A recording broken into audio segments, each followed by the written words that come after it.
little bit about your company and how you started up. Well, it's a long story how this company started. We started back in 1999 in Dubai. At the time I was a practicing attorney in Frankfurt in Germany.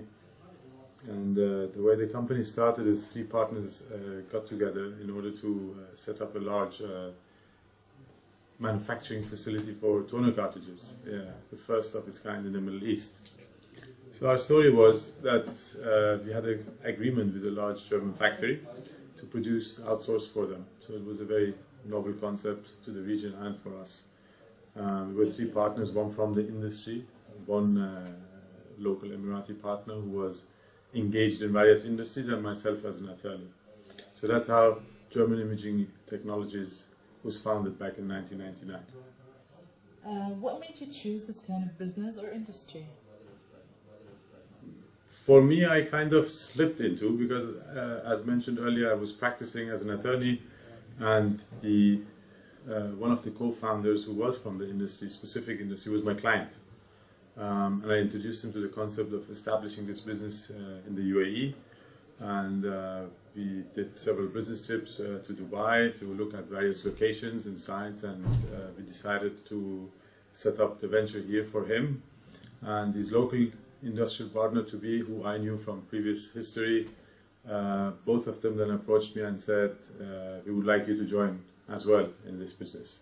And since I always had an entrepreneurial streak, even as an attorney back in Germany, I was a corporate attorney, international business and transactions, and as such I always developed business for my firm, always new business, always out there. So I had always had this entrepreneurial streak, and I assumed the German genes also demanded that I need to produce something.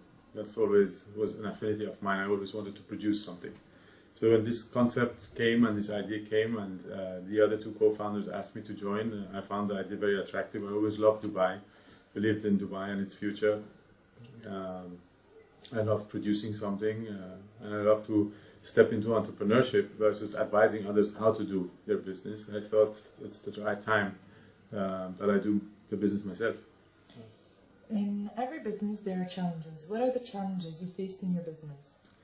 First and foremost, we started the business, as I mentioned earlier, with the concept to produce outsource for a German factory. As we set up the business in September 99, October 99, and it took us about 6 months to set up the workshops, the facilities, bring in consultants and hire about 40 people. And in fact, we received containers of material from our German partners and we started producing for them.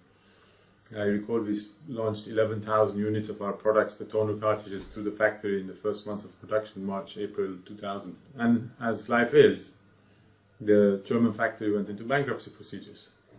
So we never got to ship those products, and our agreement was cancelled. So we had invested back then about 2 million dirhams into setting up the factory, and all of a sudden our single customer for who we had set it up was gone. So no business. Lots of costs, lots of expenses, 40 employees, cash outflows of about 350,000 dirhams a month. Before we realized it, we were down another 2 to 3 million. So that's a challenge, I would say. Yes, the business is bankrupt in its first year, essentially, practically. And then, of course, it continues because then partners start discussing and negotiating why and which direction the business should take. So the second big challenge is that towards the end of the very first year, we had negotiations, who takes over who, and as a result, two of the partners, co-founders, one the Emirati local co-founder and the second myself, decided to buy the shares of the third co-founder, who came actually from the industry itself, and continue the business. That's not always an easy process. And then life continues. So we had in 2000, I think, run-up debts of 2-3 million dirhams, something like that. And lots of challenges, landlords, suppliers, employees, salaries, payments. So that was probably then the third biggest challenge, to solve that riddle. A lot of people probably would have dropped everything and shut down the factory. And I decided to stick to the business and continue the business. So we had to cut down from 40 employees back to, I think, 8 at the lowest in an 11,000 square foot factory. So all we were left were 8 people, and start from scratch and create a brand. We did various things to figure out what we want to do with our product. We went to an IT show in Germany, the Summit, to figure out whether we can find other outsource partners. That was not the appropriate avenue. Then we went to the reselling channel in Dubai, the computer street, the famous computer street, and other locations. For various reasons, we found out that's not the appropriate channel, since distribution was extremely fragmented in those days. So we decided we have to create our own brand, and we have to sell it directly to end users. And here we are today, 10, 12, 13 years later, the market-leading company in the region, award-winning, ranked on various rankings as fastest growing company, profitable, and employing 80 people. So that's a shortcut of the last 10 years. That would actually bring me to the topic of adaptability and challenges. I think two things that entrepreneurs really need to think about is adaptability is the first thing. Whatever business model you set up to start with, you never ever end with the same business model. You have to continuously adapt to situations, external situations, market situations, situations within your specific industry. Continuously adapt. And that is the challenge. That's the challenge for any entrepreneur. I'm known in the entrepreneurial sphere for my phrase, if you don't love challenges, don't be an entrepreneur. You've got to love challenges and embrace challenges, because that's all your life as an entrepreneur. What makes you stand out in today's market, and how are you different from your competition? What makes us stand out, of course, is that we are the market leader, not only in the UAE, but in the Middle East, Africa. We are the market leader in our industry. Within the community here in the UAE, Dubai SME ranked in 2011, in 2013, we are ranked #1 in terms of corporate governance. We have created a sustainable business model that is known throughout the region, so that makes us stand out. But what is our competitive advantage and what has brought us there? Any business selling any product or service sells its product over 3 components. It's product quality, the service that you deliver, and the price. No company that produces a product has different tools at hand. So at large, it always boils down to these 3 elements. How do you position yourself in terms of price, in terms of service offering, and as well as the quality of your product? Now for us, of course, when we started the business, quality could have had no compromise. Being German in terms of heritage, quality was definitely #1 that we focused on. Naturally, we didn't achieve quality from day one. It was a very lengthy process how to achieve a quality that we produce today. But the second element was also price. And I recall all conversations in Dubai that everybody said, you should start with a low price in order to penetrate the market. And I was convinced of a different approach, which means we started within our market segment with the highest price. We then and today were the most expensive company in our market segment, which is the aftermarket print consumables. As a result, the margins that we created, even if the revenue was not shooting up fast, the margins that we created allowed us to provide services that were unique. And I would say that's always been the unique propositioning and positioning of GIT in the market, that it's a very service-driven company. And that's where we stand out. Operational excellence today. Whether overnight deliveries, whether the after-sales service, whether the quality of the product, whatever is related to operational excellence, that's where we really are unique and unrivaled in the market. How do you think Expo 220 will impact your business? We're not directly involved in Expo 2020, however, we are excited. Everyone is excited. World Expo is definitely a driver of economy everywhere. In the past, we have seen that it's a driver of the economy, and we expect, of course, the economy to grow. We expect an influx of people. We are directly linked. We enable print businesses to print. That is our business. We provide them with managed print services, with printers, with the print cartridges, toner cartridges that we produce in the factory locally. So the more businesses are set up, the more people are here, the happier we are, since they all need to print. So it will impact us indirectly, obviously. What skills would you like to develop or cultivate in yourself that would help you add value to your business?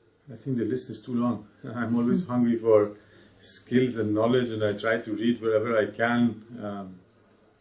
I have higher education and law myself all the way to PhD, but my hunger for knowledge and skills never rests, so I continuously involve myself in entrepreneurial development programs. I speak, I'm on panels, I read. Finance is of course a key topic. I think any entrepreneur should know a lot about finance. Cash flow is one of the most important things for understanding financial metrics of a business. So if I had an opportunity and the time, I would definitely go back and do an MBA. On top of the other higher education that I have, that's definitely would be a dream of mine. But then time is a big factor. If you had one piece of advice to someone just starting out, what would it be? Somebody just starting up? Yeah. That's the question. I would say first, really know what you want. Anyone who starts a business should really know what they want and what is their vision, what are they driven by. I always distinguish between two styles of businesses. One is the lifestyle business, and typically that's 80–90% of businesses around. And the other one is a sustainable business model, which is carried by a bigger vision to create something. There is no judgment or no valuation in this. Both are very good. Both are, I think, anyone that just creates even a single job, which is that person, him or herself, has done a huge step and is way beyond average. So I would never diminish any entrepreneur who runs a single, person employment shop. So I believe any business created has a huge value, any entrepreneur has a huge value, but the entrepreneur should be very clear, is it a lifestyle business? A lifestyle business for me is defined by the goals. So if my goal is to make a certain fixed amount of money, to have certain liberties and freedom, I don't want to report to a boss, I want to be independent, I want to work certain hours a day, be flexible, take my vacation, and I seek a business and idea and I just go do it, which is brilliant. But then I also know that there are certain limitations because this business is just created to serve my personal purposes. I need amount X, I need certain amount of time, and I need my freedom. A sustainable business model usually is carried by a bigger vision. To simplify it, think about Bill Gates, who probably said at the early days of his business, I need this software of mine to be in every PC everywhere in the world. That's a bigger vision than I need a certain amount of money. And I would say the biggest advice to any entrepreneur, if you chase the money, you probably will never make the money. I don't think that Bill Gates or anyone else would ever have made the money if their goal was to make money. They had a vision to do something, to create a product, to create a service, to achieve something. And by being excellent and good at it, the money was a byproduct. So as an upcoming entrepreneur, I would say never focus on the money, focus on the idea, and then just go to it. Once you're in the business, paying customers are the most important thing. So focus on customers, understand customers, ask them the right questions, ask them whether they're happy with your product or services. Make sure you have paying customers, the emphasis on paying customers. So selling without receiving your money has definitely no purpose other than driving you bankrupt. And finally, the most important lesson that a lot of entrepreneurs make mistakes on is cash flow. There's a saying in the entrepreneurial world that cash flow is more important than your mother. There's an abbreviation for that. Now, we don't want to diminish the role of mothers in life, but in business, cash flow is as important. And we see often that people focus on, let's say, the product, the service that they're offering. They focus on their own vision, but they forget what cash flow means. And you could have a sellable product and you could sell your product but not receive your cash. Your employees will be dissatisfied, they will be running away, and your business will shut down very fast. And we see that in small, medium and very, very large businesses, that cash flow is really, really, really at the end of the day, the operational matter that you need to focus on.